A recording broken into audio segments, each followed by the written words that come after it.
It lays the predicate and the foundation for the development of a weather satellite that will permit man to determine the world's cloud layer and ultimately to control the weather, and he who controls the weather will control the world. You're not imagining it. There have been a lot of tornadoes this spring. Here's why. That headline is from USA Today. The report continues. The storms have been able to tap into a very warm, moist atmosphere that's been sitting over the Gulf of Mexico. That's a statement by AccuWeather meteorologist Paul Pastelok. Is climate change causing more tornadoes? Question mark. Again, from USA Today and Paul Pastelok. Question, should Paul Pastelok, the head meteorologist at AccuWeather, be sent a link to the groundbreaking Geoengineering Watch.org climate engineering documentary, The Dimming? Is it possible, or even plausible, that a so-called weather expert is completely clueless about climate engineering operations? You decide. Next, another puzzle piece from weather.com. Is climate change making hailstones larger? Question mark.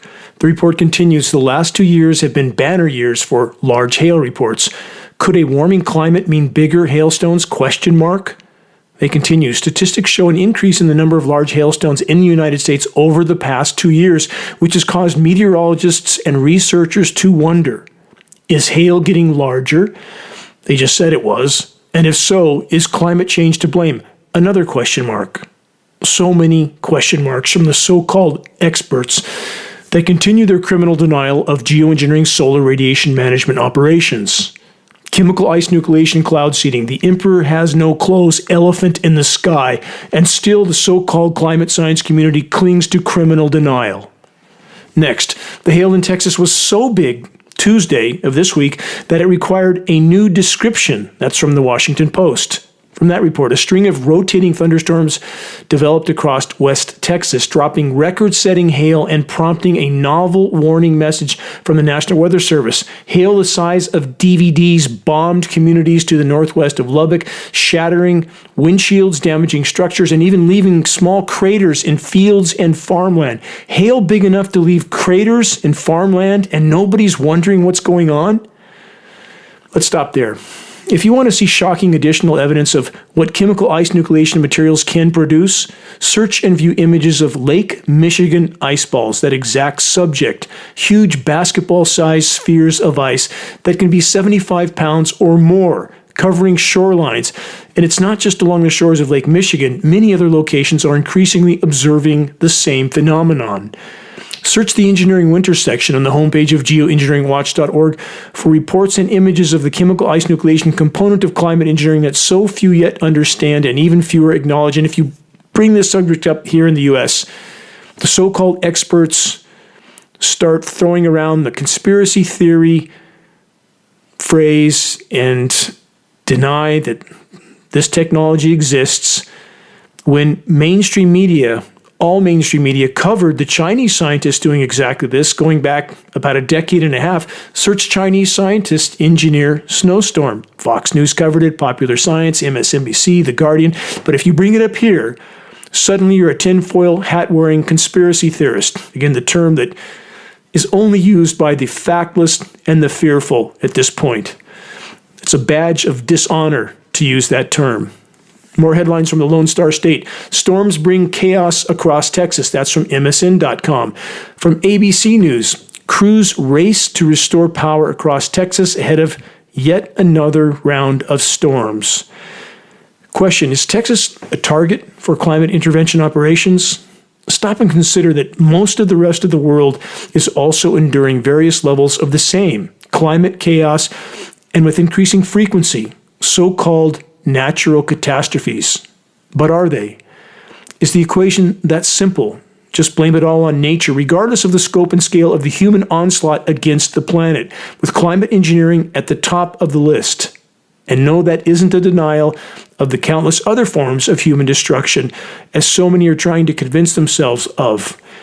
Remember, it's not a this or that equation, it's a this and that scenario. This is essential to remember and consider. Credibility is the key. There's no rationally denying that we have been horrible stewards of this planet. We have treated it with unimaginable contempt in too many ways to even begin to contemplate. It would take hours and hours.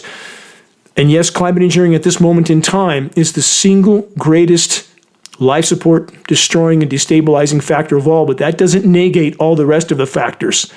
It's important, imperative, in fact, stand on credible ground, acknowledge that there are many other sources of damage, but that we can't address anything about the climate from any perspective without addressing climate engineering first and foremost. On the subject of ongoing deception and distraction from CIEL, that's an acronym, it's a Center for International Environmental Law. Environmental groups urge Alameda Council to reject risky geoengineering experiment. First, why does this meaningless, meant to distract experiment continue to make headlines? Because that's the objective. Distract, confuse, divert from the elephant in the sky of climate engineering. From the report, the Center for International Environmental Law and Friends of the Earth, U.S., are members of the Hands Off Mother Earth Alliance, an international civil society network of nearly 200 organizations from more than 45 different countries, which has raised concerns about the marine cloud brightening experiment with Alameda City Council members. In a statement issued Wednesday of this week, more than 70 groups called on governments to prevent outdoor marine geoengineering experiments from taking place to avoid legitimization of the dangerous distraction to real climate action and avoid the slippery slope to deployment. Right. The very governments that are neck deep in climate intervention operations and have been for over 75 years, aka weather warfare, are going to put a stop to their public mass distraction experiments because a few completely controlled environmental organizations ask them to. Don't hold your breath, or rather, do hold your breath, lest you inhale tens of millions of climate engineering nanoparticles that are the fallout from these operations in our skies. Some recent studies have stated, depending on the location and the conditions, we may be inhaling as many as 20 million nanoparticles in a single breath. Remember, you can fit 100,000 nanoparticles across the width of a single human hair. That's how small they are.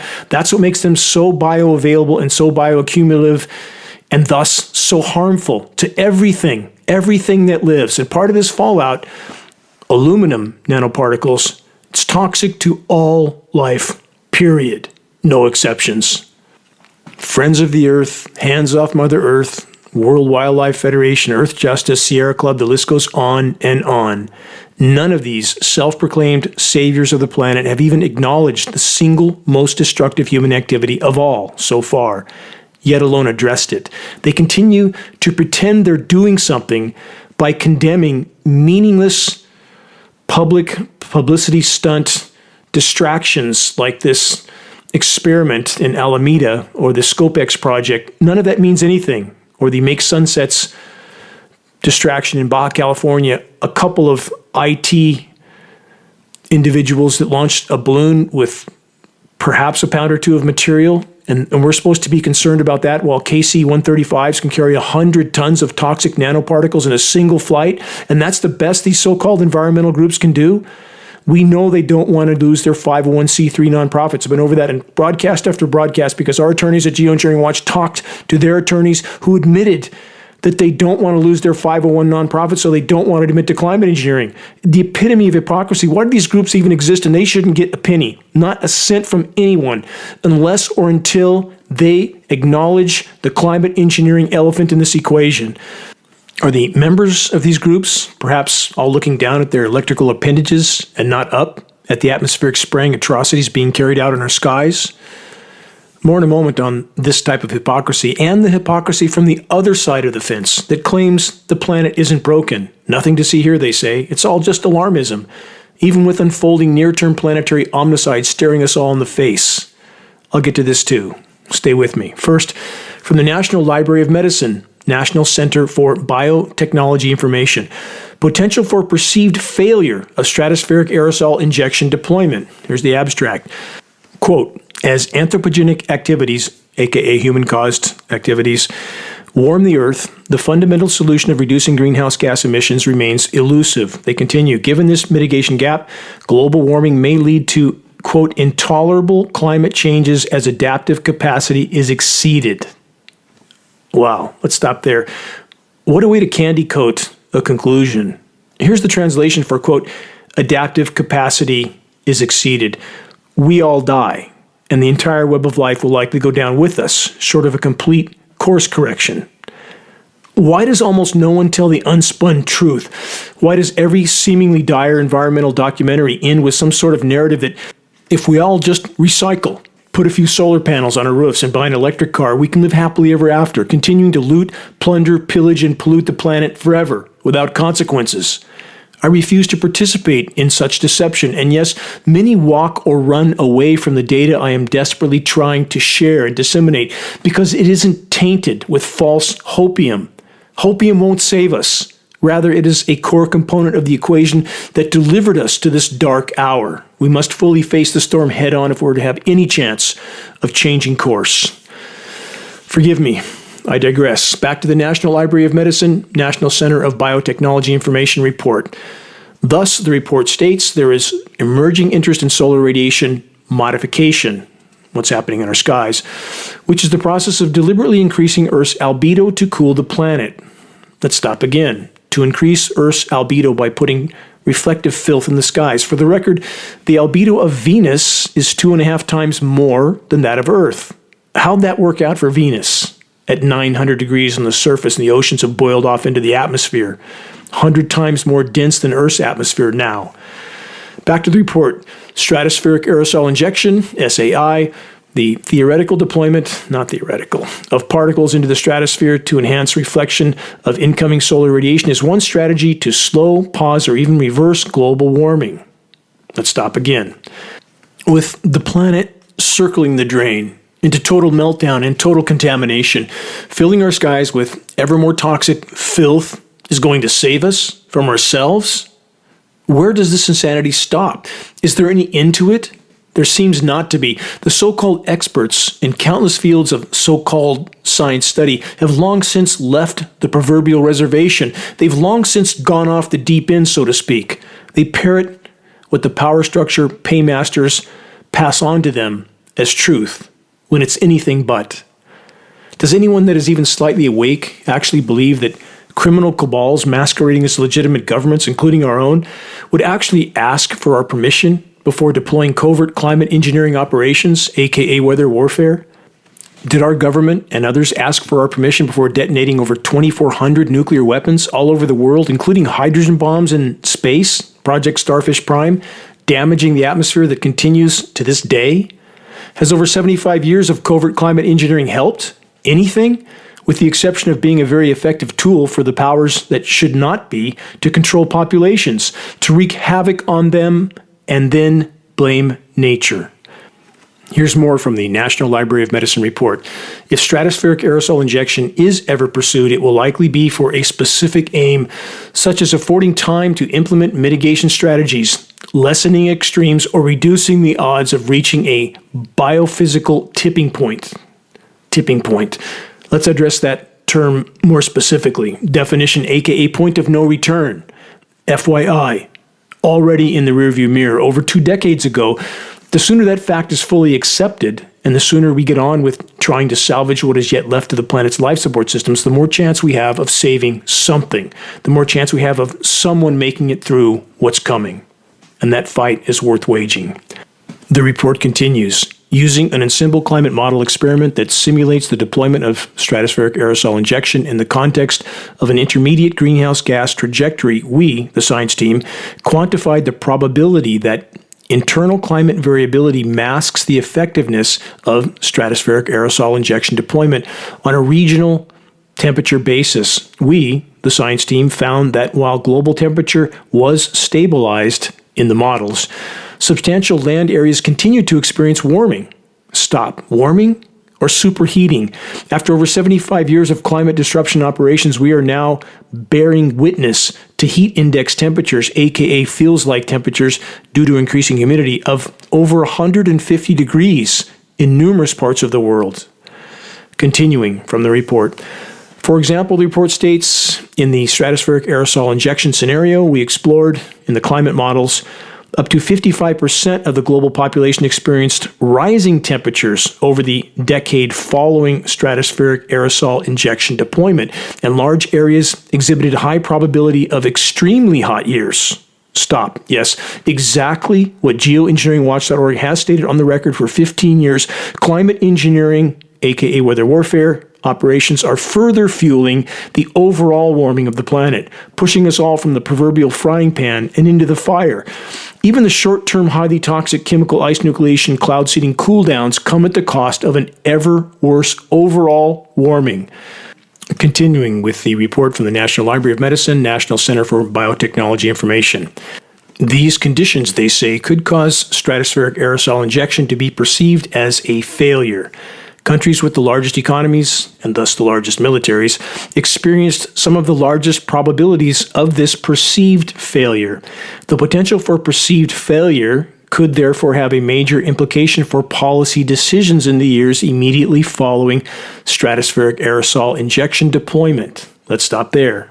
So let's all just keep pretending that stratospheric aerosol injection is just a proposal, and even if it was finally admitted as being an ongoing planetary experiment with catastrophic consequences from which there is no return, which it won't be admitted to, all the superheating of the seas and land masses, which is happening now at blinding speed, is just a, quote, perceived failure of stratospheric aerosol injection operations.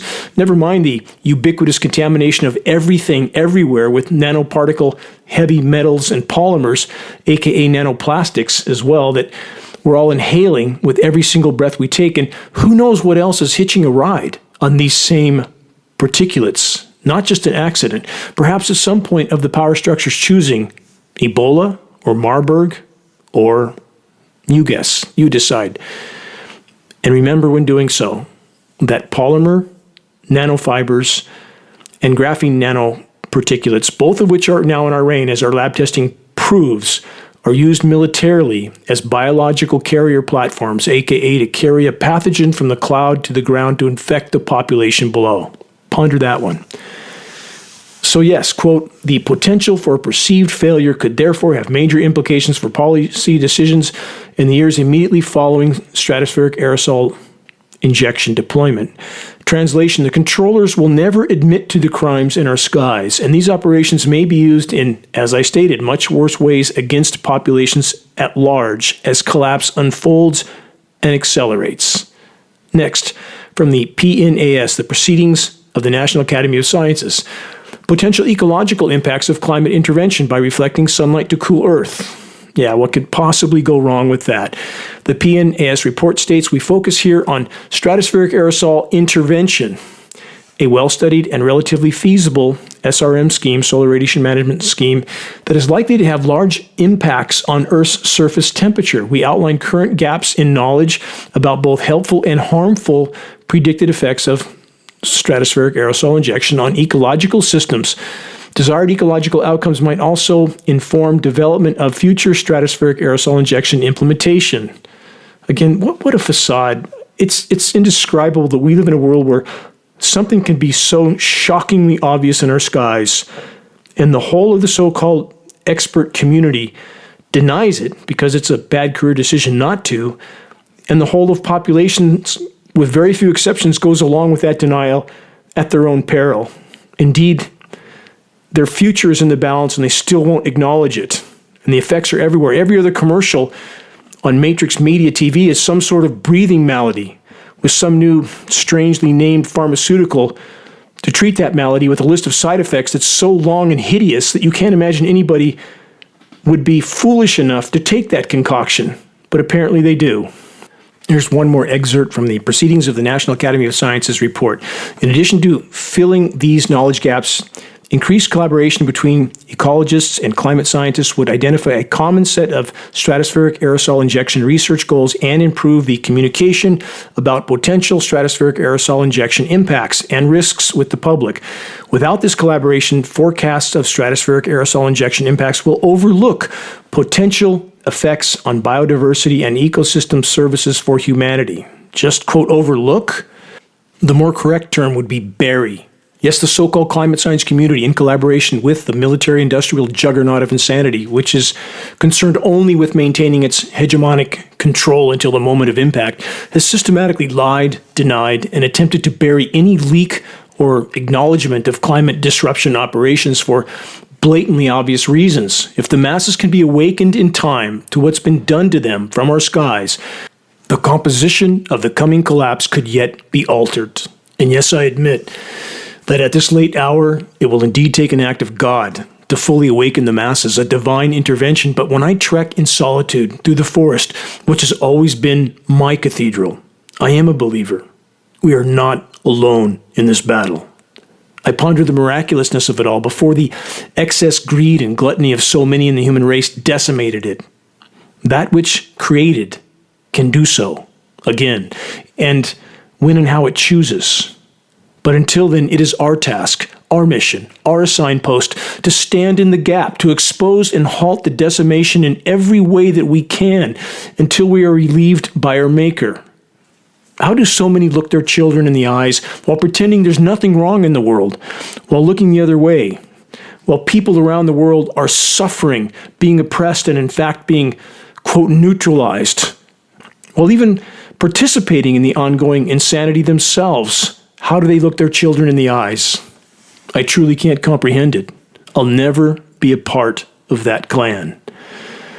And from BiomedCentral.com, assessing the direct occupational and public health impacts of solar radiation management with stratospheric aerosols. Think about this. The entire global climate science community and other, quote, medical communities discussing, gee, could there be a problem with filling our skies with highly toxic, bioavailable, and bioaccumulative nanoparticulates? As if there's any question. The report says there is also little infrastructure in place to evaluate potential public health impacts in the event that stratospheric aerosols are deployed for solar radiation management. They continue, we offer several recommendations intended to help characterize the potential occupation and public health impacts of solar radiation management and suggest that a comprehensive risk assessment effort is needed before this approach to geoengineering receives further consideration. Really? This so-called science source suggests that a, quote, comprehensive risk assessment is needed before considering climate engineering. Over 75 years too late for that, isn't it? And for the record, every single form of human activity that impacts the planet's energy balance is in fact a form of climate engineering. But the intentional kind, the weather warfare kind, to serve the objectives and agendas of the controllers kind, is by far the worst of all. Now, how many times I've heard, quote, there's nothing wrong with the planet except climate engineering. And such a statement is mind-numbingly irrational and patently false. All forms of human activity that inflict harm to the planet's life support functions are obviously a part of the problem. It's a matter of scale. How many times I've heard from the self-proclaimed extremely hypocritical and willfully blind environmental groups and individuals that to acknowledge climate engineering and the immense damage it is inflicting on the planet, including human health, is somehow in their mind a denial of all other forms of human destruction. Again, such a statement is mind-numbingly irrational and patently false. Bottom line, there's more than enough denial and eyes-wide-shut willful blindness to go around on all sides of the fence. This must change, or we have no chance for even near-term survival. Not my opinion. It's a mathematical and statistical fact. Statistics that exist right now, that anyone who's looking through a clear lens should be able to evaluate. Species extinction rate today, 15,000 times the background rate. That's 1.5% of normal. How long does anyone possibly think that can continue? Terrestrial and aquatic insect populations down 80 to 90% right now. Pelagic fish populations down 90% right now. Coral, without exception, dying all over the globe right now, if it's not already dead. Kelp forests gone. Aquatic life disappearing. Wildlife populations collapsing. How could anyone rationally think this can continue for much longer? And the moment they can't hide it, that's when the party truly ends. And we are far closer to that moment than almost any yet dare to imagine. And at that moment, the power structure will play much, much bigger cards. Many factors are past the breaking point right now. It could happen on any given day, could be weeks, could be months, but I doubt that it can last much longer. Again, it's not that you wake up overnight and the planet suddenly stops supporting life completely, but the moment the totality and immediacy of what's unfolding can no longer be hidden from populations, and this absurd facade of perpetual expansion and growth on a finite planet with finite resources that are collapsing everywhere, the moment it's apparent to more of the masses that that was a lie from day one, and the masses begin to panic, the entire paradigm will capsize at that moment. 100 times a day as I look up toward the science fiction-like filth-filled skies, stripes, X's, sometimes ovals, often over regions where there are virtually no commercial flight routes, and populations, which I often observe, are completely and totally oblivious with very few exceptions, which is even more alarming to me than the criminally insane controllers at the head of it all. About the spraying, geographic locations are a factor. Extreme atmospheric aerosol spraying frequently occurs in the skies of states along the path of atmospheric moisture flows from the ever warmer Pacific and the record-warm Gulf of Mexico as two examples, and from the off-the-charts record-warm Atlantic Ocean. The weather makers have so far continued with the same basic patterns of manipulation in the continental U.S., generally unorganized zonal flows of moisture that enter the country from the west, that's chemically nucleated to facilitate a cooler surface air mass, which is later collided with the northerly flow of moisture from the record-warm Gulf of Mexico. Colliding warm and cold air masses fuels atmospheric instability, which in turn can and does spawn cyclonic rotations and extreme zonal flatline winds, along with flash flooding, and of course with chemical ice nucleation operations above it all, ever more extreme hail events can and are occurring. On that note from the Weather Channel, not snow, hail from Texas spring storm blankets roads. And a reminder of this report from the Washington Post, mentioned at the start of this broadcast, giant hail as large as DVDs bombards Texas. So why aren't the insurance companies screaming about all of this? And for those that don't already know, they also are ultimately controlled by the money printing matrix. Geoengineering notified and communicated with State Farm insurance executives, and they don't want to know. Nothing to see here, they say. Leave us alone. The money printers can and are subsidizing on every level and in countless arenas to keep the corporate mouths shut. From the UK Guardian, storms hitting U.S. heartland are a growing threat to home insurance. And this from that same report, smaller secondary systems that create hailstorms and tornadoes pack a punch that is causing billions of dollars in damages, and still silence from the insurance industrial complex. The global military-industrial matrix of madness will and is trying to sustain itself even as total ecological collapse unfolds and accelerates. Industrialized, militarized societies and every individual that comprises them will actively or passively participate in the insanity in order to keep their personal paradigm going for as long as possible. Who does Matrix Media defend relentlessly, no matter what? Who does Matrix Media demonize? Which countries? Which people? It isn't difficult to determine who controls the levers of power and who doesn't. Who are the manipulated, asleep at the wheel masses that, whether consciously or unconsciously, serve the matrix? They are legion. As the proverb goes, if you're not a part of the solution, you're part of the problem. Can our collective efforts still make a difference at this late hour? There's only one way to find out. This is Dane Wigington. You're listening to the weekly installment of the commercial-free, non-political global alert news report, The End of the World as We Know It broadcast, brought to you by geoengineeringwatch.org, the largest and most visited website in the world on the subject of global climate engineering operations, aka weather warfare. This is installment number 460, June 1st, 2024. Reaching a critical mass of awareness is the only way forward in this fight. Sharing the geoengineeringwatch.org documentary, The Dimming, is hugely helpful in this effort. That's the single most comprehensive informational testing, everything included link. And to send that link to all those that should see it, whether they're in the meteorological community, weather forecasters, environmental groups, elected officials, farm groups, environmental groups, everyone should watch that. It's helpful to openly CC other activists in that same email. Do it professionally, which is most effective. But when others are on the email, it brings accountability into the equation for whoever is receiving that email. And again, they are more likely to respond if it's done in a professional manner.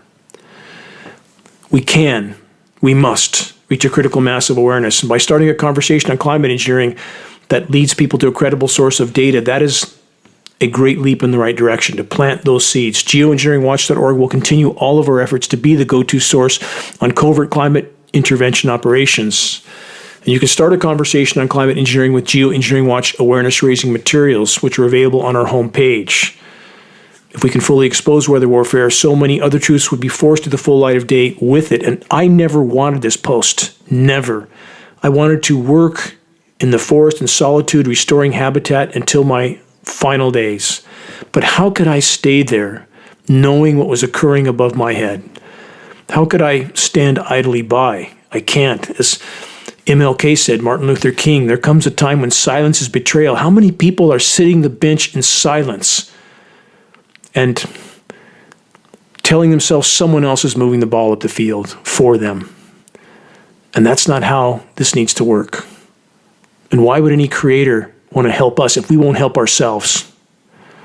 It's a question that needs to be asked. And as I've stated on many other broadcasts, I've been into every major spiritual institution in the North State where I live, spoken to every leader of those institutions. There may be new leaders now. This has been in the past, but I've spoken to them.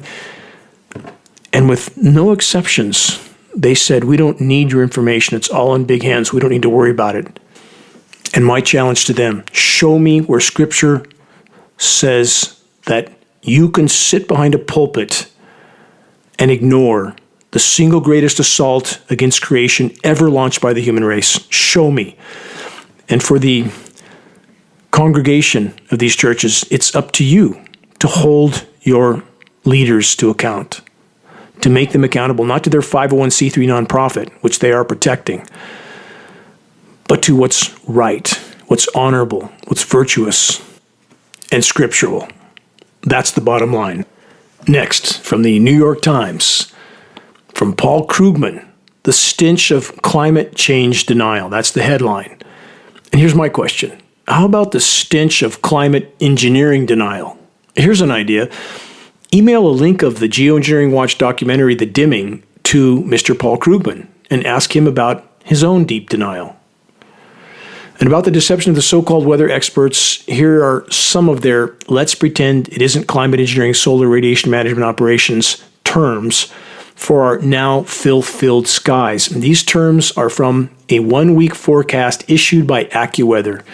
Here they are. And keep in mind, these terms are to describe skies that have no natural cloud cover, only the lingering, spreading dispersions from jet aircraft. Climate engineering, solar radiation management, dispersions.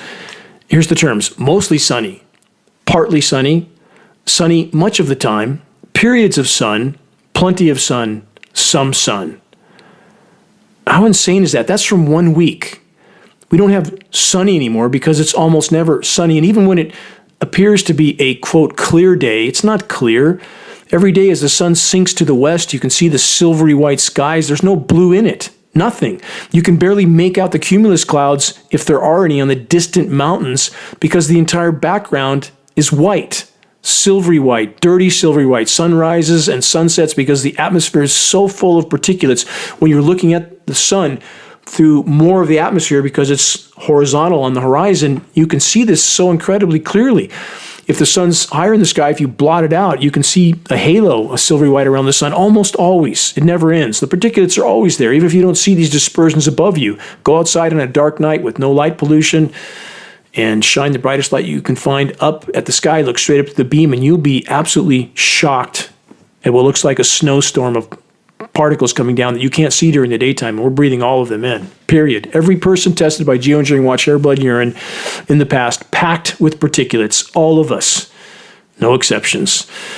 Other states are pushing for anti-geoengineering legislation. There's about 8 or 9 at this point, just communicated with some in the far north. And again, these attempts at legislation are symbolic.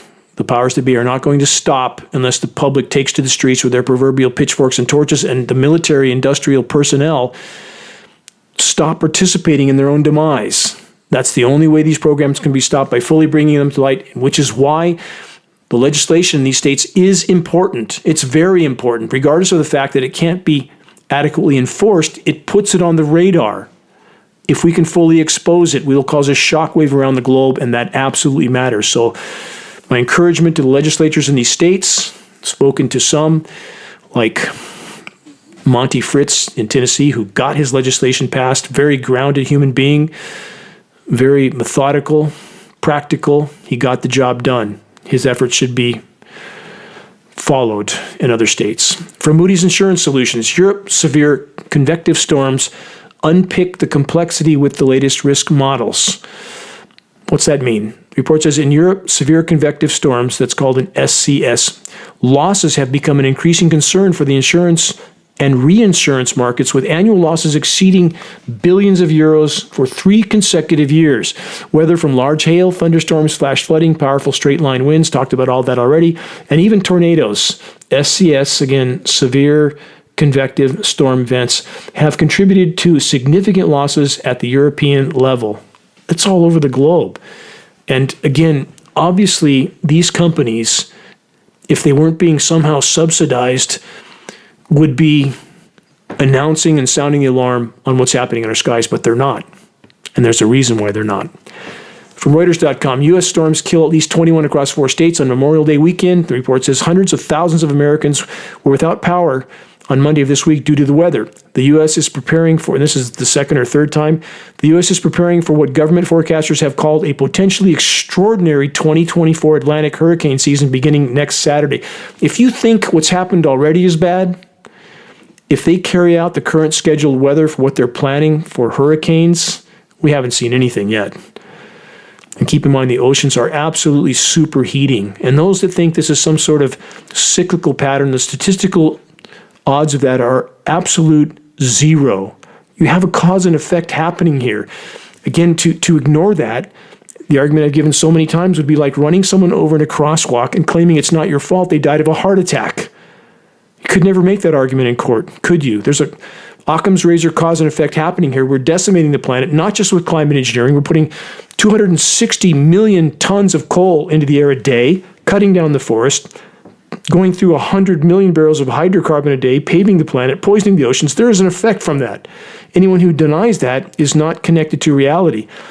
And again, any in the environmental communities that patently deny the unbelievably obvious climate engineering operations are in the same boat. Different form of denial, but is there really any difference? None are looking through a clear lens in either of these equations. From Mexico News Daily, Mexico's wild weather weekend, extreme heat, strong winds, and hail. From that report, residents of central Mexico may have thought they were accompanying Dante through the inferno in a freakishly wild weekend for weather. The report continues, extreme heat, destructive strong winds, and a consequential hailstorm, all accompanied by flooding, tormented central Mexico. The hail was knee-deep in a town that just had record high temperatures of about 120. Does that make any sense? It does with climate engineering and chemical ice nucleation. Makes perfect sense. Just cool them down, even if you destroy everything in the process. Just nothing to see here. Never mind the shockingly obvious climate disruption operations raging in the skies above. Just another day in the planetary asylum. From Reuters, Pakistan temperatures cross 52 C in heat wave. It's about 125 plus degrees Fahrenheit. If there was 30% humidity in that equation, there has to be some, the heat index would be north of 160 degrees. That's the feels like temperature, but we don't hear about that. If it's winter time and there's wind chills, we always hear about those. In fact, they make their maps look like that's the actual ambient temperature, but they don't do that in the summer. No. They, in fact, underreport the actual high temperature, and they rarely report the heat index temperatures because it would shock the hell out of so many people that are neck deep in denial that there's nothing wrong with the planet, which couldn't be further from the truth. From Barron's.com, Delhi temperatures hit highest ever in India. And summer hasn't even started yet. 52.3 degrees Celsius, according to their weather bureau. And that, again, likely an underreporting. Some basic math in this equation, add humidity, and the heat index is off the scale, just like what I reported in Pakistan, likely north of 160, if there's any significant humidity, which there likely is in Delhi. From the Washington Post, schools that never needed air conditioning are now overheating. Fixes will cost billions. The The report says as heat waves creep north, they are baking schools that previously didn't need air conditioning. Fixing the problem will be neither cheap nor easy. It will likely never happen. Collapse will ensue far before we'll get that kind of renovation done. The vast majority have absolutely no clue what's unfolding right now because they don't seem to want a clue. Because scripted political theater is simply too entertaining, or sports games. And I know there are those in third world countries that are simply trying to survive, and I'm certainly not speaking to them or other Americans that are trying to do the same. Every time I go into Redding, California, which is nearest to my off-grid home, I purchase as many sleeping pads in the summer and tents in the winter that I can. I fill the back of my vehicle and I distribute them to those that have nowhere to sleep or nowhere to shelter. And my heart bleeds for them, and there are many very aware people living on the street. In fact, they are much more aware in general, much more aware of climate engineering operations than the vast majority of those driving around in their brand new Lexuses and their $100,000 pickups. And they care. The people living on the street care. And those that demonize them know nothing about them. I worked for 3 years as a volunteer in a homeless shelter in Victorville, California, called My Brother's House. I've listened to so many testimonies, and for so many of these people, it could be you or I. And how can we overlook them? How can we overlook those in other countries that are enduring unimaginable atrocities that Matrix Media paints as something other than what it is, without acknowledging the entire background and who funded many of the elements involved that are used as the premise to carry out many of these atrocities? So many Americans don't want to know. They want to wave their flags and pretend that they're right and everyone else is wrong. What did Mark Twain say so long ago? I've stated this on the broadcast before, but here it is again. In the beginning of great change, the patriot is brave and scarce, hated and scorned. But in the end, when his cause succeeds, the timid join him, for then it costs nothing to be a patriot. What does it really mean to be a patriot? It means to stand steadfastly against all that is wrong in the world. That's what it means. Moving on, back to the blame it on nature and the cosmos narrative from livescience.com. Solar maximum could arrive earlier than expected. For the record, the Global Ionosphere Heater Network, with HAARP, the biggest of them all in Alaska being only one in the chain, are not only capable of creating or augmenting auroras, they can also create or augment high-pressure heat domes. Not speculation, hard science. Welcome to weather warfare. And about the nanopolymer fallout from the same, from MSN.com, researchers issue warning after data shows record-breaking increase in air pollution levels. They say it's sad what we are doing. That's a quote from the report. With that in mind, this mention, We're All Plastic People Now. That's an Emmy-winning documentary introduced by Ted Danson. Hope Ted might acknowledge climate engineering at some point. But keep in mind, these polymer fibers that are showing up everywhere, from North Pole, South Pole, top of Mount Everest, appear to be a uniform size shape that indicates manufacturing. Is plastic pollution degrading and spreading around the planet? Yes. But such a uniform distribution indicates something else is going on here that's not being acknowledged. And why would they acknowledge this? Of course they would not. Those in power will do everything they can to mask what they are doing from populations again till the brutal bitter end, which draws perilously near if we remain in the current course.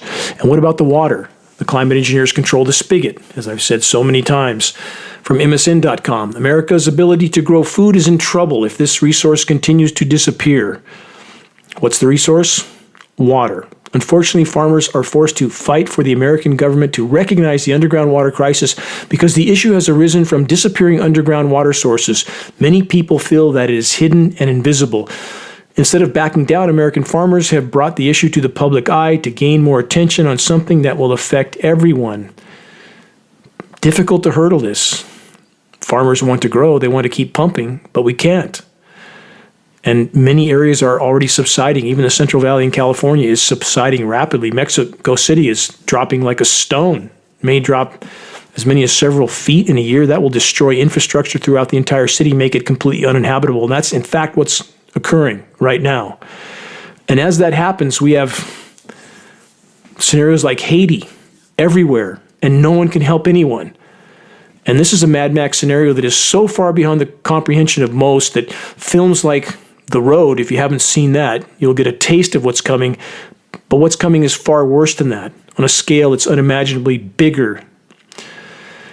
Remember, there's no legitimate discussion of climate anything from any perspective without first and foremost acknowledging and addressing climate intervention operations. Remember that as I'm going through this water scenario. Let's stay on that theme. From newstarget.com, 8 major U.S. water basins could be depleted by as much as 98% in the next 25 years. Let's stop there. There's absolutely no need to worry about that headline. We don't have anywhere near 25 years on the current course, and the depletion today is already off the charts. The problem of groundwater depletion everywhere all at once is already here. From UNEP.org, as the climate dries, the American West faces problematic future water scenarios, experts warn. For those that think the Colorado River problem is all better now, after a bit of toxic rain and snow, think again. And about the toxic precipitation, not so good for the forest. From OBP.org, Douglas fir die-off in southern Oregon gives a glimpse into the future of West Coast forests.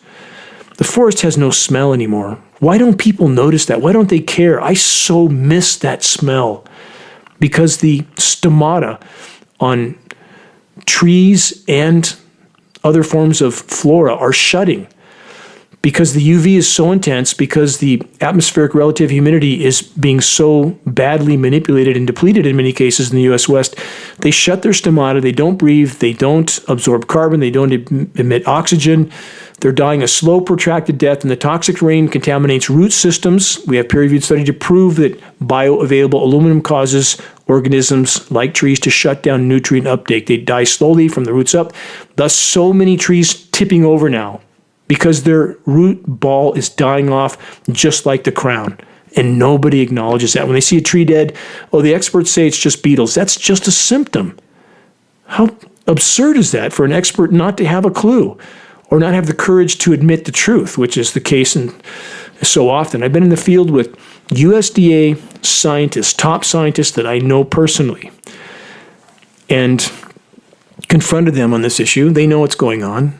And their sheepish reply of, what do you want us to do about it? How about doing your job? How about telling the truth? How about being able to look your children in the eyes and saying, I stood my ground?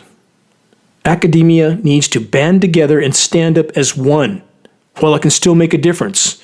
And that time is running out rapidly. And the tree die-off isn't just in southern Oregon. The whole of the western North American continent is imploding.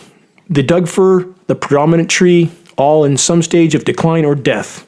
I'm living in a die-off zone. I can't venture out into the woods anymore without a chainsaw to try and clear the now constant falling dead trees. And that sickens me to the core. Search the Into the Wild section on geoengineeringwatch.org to view the dying of the trees firsthand. And I have, over years now long gone, I have bled, sweat, and cried in these forests to save them from fire, to thin the understory with years of toil on an industrial scale. I've supervised 6 habitat restoration projects, large projects. I ran them all in the field to no avail. And when I realized what was going on in the skies above me, how was I to stay there and do that? What would be the point? What would be the point of trying to restore habitat in a forest that's dying by the day because of what's going on in the skies above? If you're on a ship that's sinking, you have to focus on the biggest hole in the bottom of the boat first, right? Or what's the point? Is there any point in polishing the deck of the ship or repainting the side if it's got a giant hole in the bottom of the boat? Of course not. You have to deal with priorities. If you have skin knees and a stubbed toe, you have to ignore that if your head's on fire. Priorities. On to the scheduled weather from the UK Daily Mail. The, quote, heat dome that has killed dozens of people is heading to the U.S. They're talking about Mexico killing dozens. Nice of them to warn us, isn't it? Here's a parallel headline for more scheduled weather from the script readers. This is from the Weather Channel. Mexico's severe heat and drought have eyes for the U.S. How do people think this is just happening? How do people think that in the case of Hurricane Harvey, and again, we're going to be, according to the scheduled weather, hammered with cyclonic rotations this year. How did they know 7 days in advance that Hurricane Harvey was going to end up where it did and stay there for days, dumping 50-plus inches of rain? If you want to know how, search geoengineeringwatch.org Hurricane Harvey, and you can see with your own eyes the frequency transmissions that were used to hold that storm in place. They have a repelling effect against an air mass that's saturated with electrically conductive climate engineering particulates, and that repelling effect with land-based transmitters held that storm where it was. Please search geoengineeringwatch.org hurricanes. Look at all our recording of the similar events, Hurricane Ian and others. But look at Hurricane Harvey. And from this report, again from the Weather Channel, that Mexico's severe heat and drought has eyes for the U.S., they say a persistent heat dome, think ionosphere heater, parked over Mexico has boosted temperatures to record levels, and the hot, dry pattern could soon expand northward into the United States. It'll go wherever they want it to go. A tremendous dome of heat and drought has been afflicting large portions of Mexico from the winter through the spring, and AccuWeather meteorologists warn, is that Paul Pastelok again, that some of that heat will build northward into the southwestern and south central United States this summer. They say with no significant moisture around to reduce the sun's powerful rays, think of decimated ozone layer. We're down to about 30% remaining. We're getting UVC in the surface, not acknowledged by anybody here. And for the record, the official UV metering only goes down to 300 nanometers. That's only half the UVB spectrum, none of the UVC spectrum. It's very hard to acknowledge a reading for something you're not even measuring for, isn't it? That's how the system is built. They say the same drought has helped boost temperatures to record levels, not even taking into account the heat indexes. They say rain may come too late for a successful corn harvest and other crops in Mexico. President Johnson, 1962, he who controls the weather controls the world. By controlling the food supplies, thus controlling populations. Is this another example? You decide. But hey, there's always a way to make money off disaster, right? The disaster capitalist. So the UK Daily Mail report then states, a bad year for corn growing in Mexico could be good news for U.S. farmers because there may be a strong demand from Mexico for corn. Oops, except for all the rain that was diverted from Mexico has been dumped on the U.S. and now trashed much of the corn crops here. That's what happens when you interfere with the natural systems of the planet. Drought deluge scenarios, the hallmark of climate intervention operations. The same massive heat dome over Mexico, the report says, may have been contributing to the frequency of torrential downpours and severe thunderstorms in the central U.S. The article admits that. That's directly from the article. So consider, as I described even in last week's broadcast, this massive high-pressure heat dome that baked Mexico with heat indexes likely pushing 160. That rotates upper-level winds clockwise around that northern hemisphere high-pressure heat dome, and that circulates all the water around that up into the U.S., where it's collided with the air mass from the Pacific that I mentioned before, and all the symptoms I've already mentioned in this broadcast, at least some of that acknowledged by this UK Daily Mail report. Question, are numerous forms of covert weather warfare being used to steadily degrade and debilitate societies and citizens so that they are so deeply mired in their own daily miseries that they can't possibly stand up to the cancer of criminality that's currently controlling the world? Why would this not be the case? It always has been. It always will be. When populations that don't want to be bothered with the truth allow the criminals to rule, control the weather, control the food supplies, control the populations. Next from the UK Guardian, quote, crippling drought, on the same theme here, in Zambia threatens hunger for millions. From that report, the country's plight is a foretaste of disasters that will increasingly affect the region as climate breakdown takes hold. Again, climate engineering so core to all of this, not mentioned.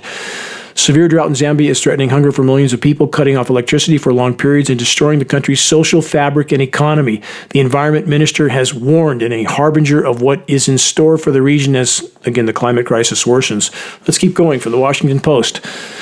The climate refugee crisis is here. I stated that on so many broadcasts. There's much more to this situation that Matrix Media does not admit. Ecological collapse happening everywhere. What do we think people are going to do? I'm not condoning any policies at all or agreeing with them. I'm simply stating a fact. People are moving all over the globe because they can't live where they're at. The report says catastrophic flooding in southern Brazil has forced hundreds of thousands of people from their homes. Many say they won't go back. Hospitals shut down, the airport closed, people were stranded on rooftops for days, looters stole at will, criminal gangs moved drugs with impunity, stores were ransacked for bottled water. The one passable road out of the city was clogged with traffic jams miles long. More than 80,000 people surged into hastily arranged shelters for the displaced. Again, the report says many of these people are never going to return home. What would we do? What would an American do if they were in the same situation? Just sit there until they died? I don't think so. From the North Africa Post, drought ditches Morocco's cereals harvest by 43% in 2024. That's going to cause massive ripples. They say late rainfall and unevenly distributed rainfall were to blame for the meager harvest. Climate engineering disrupting the hydrological cycle. They were so successful in Vietnam in the 1960s. Is it not moronic to believe that they are much more effective at it now? How can people deny this? It's shocking. And again, separate publicized, quote, weather modification, the kind that is acknowledged, a single engine propeller driven airplane with a few flares on the wings, from the KC-135s, KC-10s, C-17 Globemasters that can carry up to 100 tons in a single payload. The rest, the local weather mod and the propane burner weather mod stations on mountaintops, those are all just mass distraction. That's it. So what happens to societies when there isn't enough to eat? Chaos and collapse hits with blinding fury, and the law of the jungle ensues. With that, this very sobering title from thesun.com. City of Hell, world's most dangerous city, littered with bodies being eaten by pigs as families can't bury them in ravaged Haiti. For the record, over 36 countries are following in Haiti's path, and to think that we're immune from any such fate in the U.S. is a grave mistake. We exist on one boat. If the boat sinks, the whole boat sinks. And to think otherwise is like the characters portrayed in the cartoon that are clearly clueless, that are on the front part of the boat that's lifting up as the back half of the boat sinks, and they say, "Sure glad our half of the boat isn't going down." Think again. About the top and the bottom of the world, it doesn't look good. And yes, it will and already is impacting all of us. From ScienceAlert.com, giant iceberg in Antarctica tears loose in major calving event. The report continues. An iceberg measuring 380 square kilometers broke off the Brunt ice shelf in Antarctica. In addition to contributing to rising sea levels, coastal flooding, and extreme weather, the loss of polar ice leads to additional solar radiation being absorbed by Earth's oceans. It's a loss of albedo reflectivity, causing temperatures to rise further. It's a feedback loop. Been over that many, many times. Sea ice reflects 90% of the sun's incoming thermal radiation, any ice, if it's not contaminated with smoke particulates making it dark. But sea ice absorbs 90% of the sun's incoming thermal energy. So once it's gone, there's even more heating, even more ice melt, feedback loop. Bottom line, as the sea ice disappears as well, that's the cleat or the method of land ice to remain on the land by holding it there. Once the sea ice is gone, the land ice begins to slide into the ocean far faster, and that's what really raises sea levels, is land-based ice. We also have moulins, which are the melt holes in the glaciers that sometimes bore a hole up to 2 miles deep to the bottom of the glacier, lubricating the glacier on the bedrock below, causing it to slide even faster. All of this is happening all at once. And yes, it's already showing up on coastlines around the world for anyone that's paying attention. Here's the latest on an update on what's known as the Doomsday Glacier, aka Thwaites Glacier. This is new from Scientific American.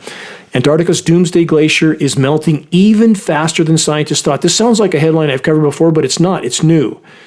Because even though they've already admitting it's happening faster, it's now even faster than faster. That's where they're at. Because they've denied reality for so long. Now they're having to play catch up. If Geoengineeringwatch.org knew it was this bad, how could they not know? Are they criminally ignorant of the very field of study in which we're told they're experts, or are they lying? Take your pick. They say the Thwaites Glacier is one of the bulwarks guarding against the collapse of this critical ice sheet, as I just described, most of which rests below sea level and holds enough sea ice to raise the ocean by 60 meters. They're talking about Antarctica as a whole, or about 195 feet. Unfortunately, this frosty Goliath, the Thwaites Glacier, the size of Florida, is also one of the world's most unstable and fastest melting glaciers. The report continues, while glaciologists knew its rate of ice was dire, its ice loss was dire, they recently discovered that it's exposed to far more warming water than previously believed. In a study published last week, scientists using satellite imagery and hydraulic modeling found that warming tidal currents are permeating the massive block of ice at depths as great as 3.7 miles, causing, quote, vigorous melting, end quote. Climate engineering in the effort to mask what's happening even with sea surface chemical ice nucleation operations, which we have captured on satellite imagery. Search the engineering winter section on the homepage of geoengineeringwatch.org to see that. Making the overall scenario worse, not better. Just like a pharmaceutical, quote, cure. Hide the symptom at the cost of destroying the host. What a great idea. Speaking of destroying the host, what else can we do to the ocean? What's left of it? Congress to fund U.S. deep-sea mining project. What a great idea. Pentagon to explore feasibility of ocean floor mineral refining in U.S., according to documents seen by the Journal, amid concerns over China's control over key minerals. Let's all fight it out. With the last remaining resources, let's build as many weapons of mass destruction as we can until there's nothing left. Human race is clinically insane as a whole, and how many, quote, patriots are supporting all of this? The report says Congress is set to fund a project aimed at kickstarting the U.S. deep-sea mining industry as part of a broader push to secure non-Chinese resources of critical metals that are vital for energy transition technologies. Again, the fake green energy that's doing even more harm to the planet. They say the move is being seen as a win for the deep-sea mining industry. I bet, at least until everybody's gone from the planet. They say with U.S. government now looking to take a more proactive approach to deep-sea mining. Loot, plunder, pillage, pollute till there's nothing left. They say in March of this year, a number of distinguished former military and political leaders signed a letter calling for the U.S. to ratify the UN Convention on the Law of the Sea in an effort to spur the country's interest in deep-sea mining.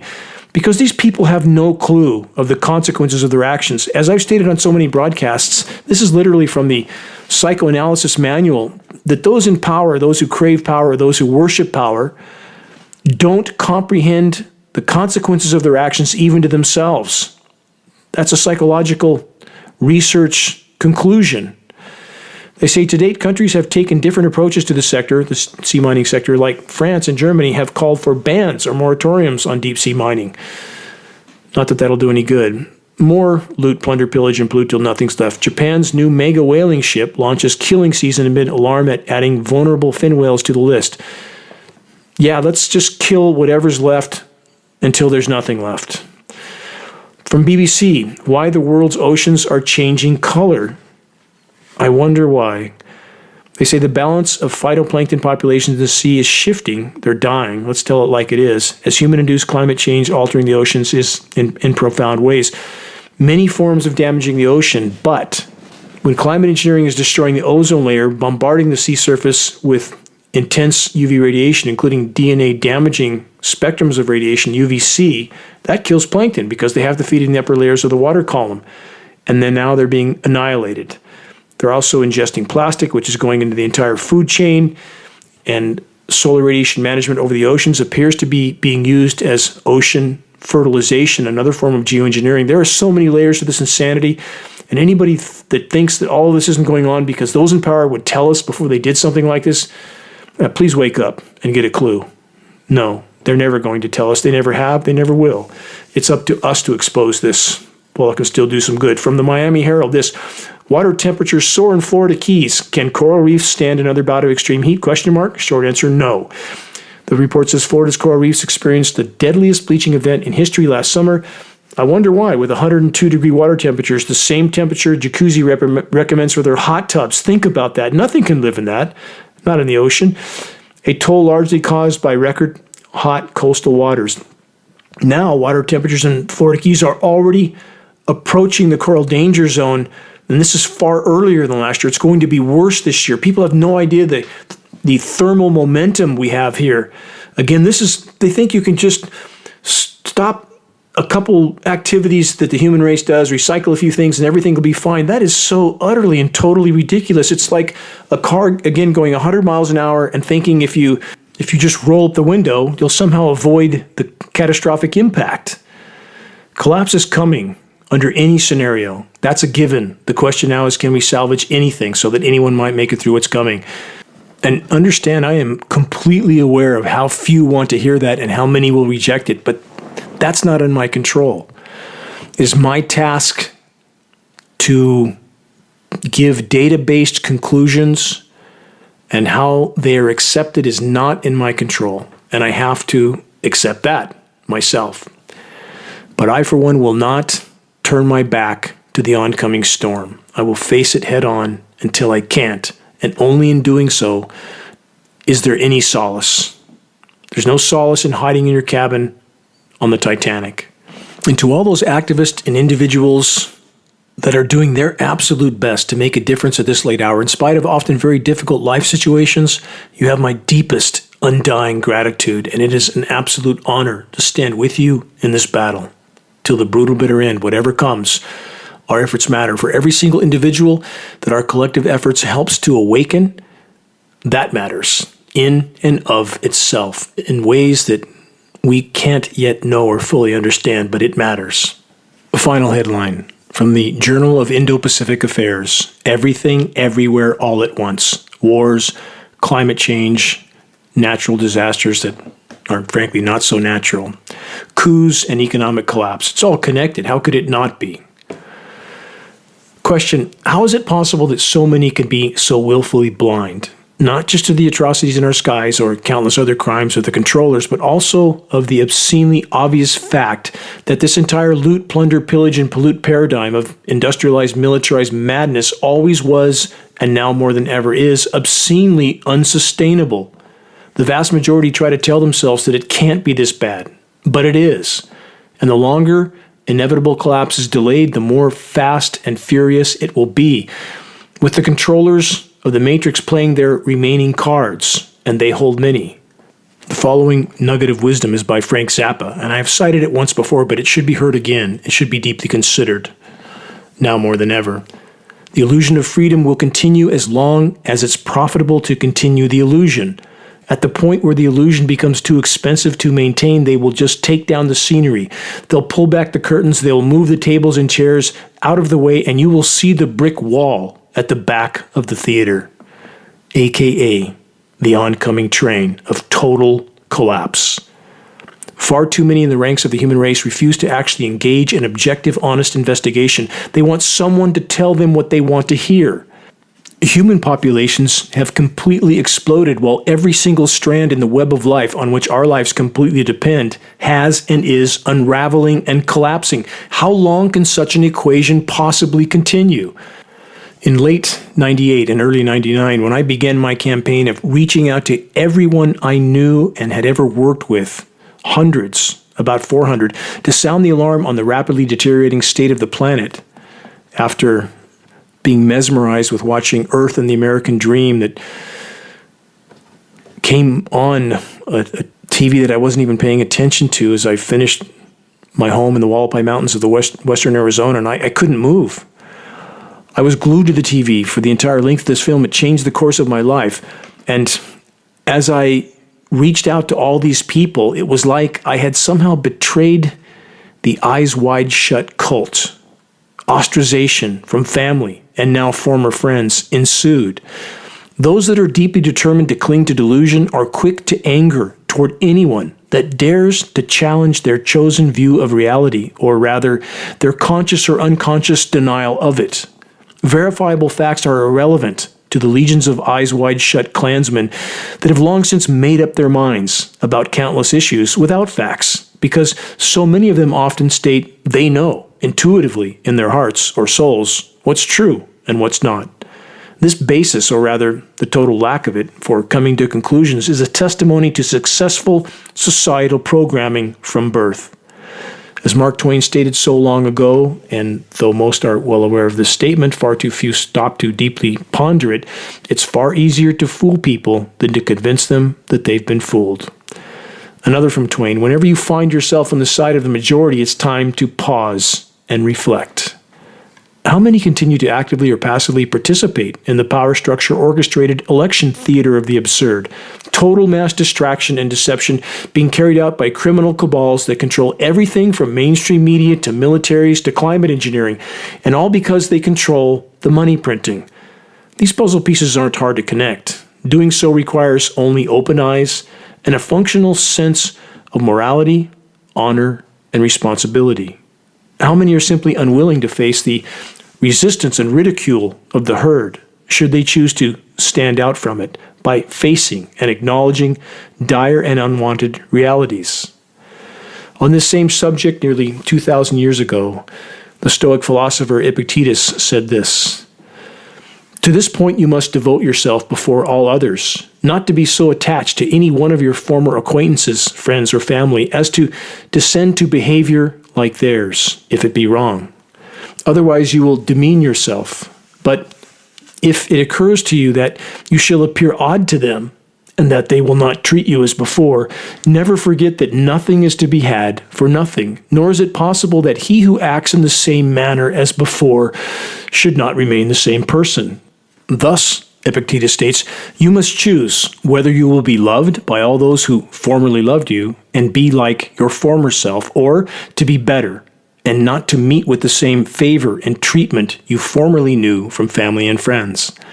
For, he continues, if the latter is preferable, immediately incline altogether this way, and let no other kind of reasoning divert your course and thus draw you aside. For no one can improve while they are wavering. If, then, Epictetus states, you justly prefer this to everything else, if you would be fixed only on this and employ all your pains about it, give up everything else. Otherwise, this wavering will affect you in both directions. You will neither make a due improvement on that which matters most, nor will you preserve the advantages you enjoyed before your conformity." Final excerpt from this statement by Epictetus almost 2,000 years ago. Previously, by setting your heart entirely on things of no value, you were agreeable to your companions, but you cannot excel in both styles. You must necessarily lose as much of the one as you partake of the other. Translation: no one can serve two masters. Biblical scripture quotes Christ as stating, I would rather that you would be hot or cold, but because you are lukewarm, I spit you out of my mouth. The message in this ancient biblical scripture and the 2,000-year-old Stoic philosophy is the same. Now is when each of us must decide for ourselves whether we will stand up unwaveringly for all that matters, or stand down in submission for all that doesn't. Yes, the horizon we collectively face is bleak at best, but so long as we are standing, so long as we still stand a chance, it is our absolute obligation to the whole, to the Creator, to struggle against the fading of the light until our last breath. If our collective efforts could, once and for all, fully expose the insanity taking place in our skies, we would then stand a chance of stopping it from the inside out, waking up our military brothers and sisters to what they are actually participating in, to who they are actually serving. This is essential. Reaching a critical mass of awareness in this battle is the only way forward. Sharing credible data from a credible source is key. Check the activist suggestions link on the homepage of geoengineeringwatch.org for specific instructions on how you can help to move this fight forward.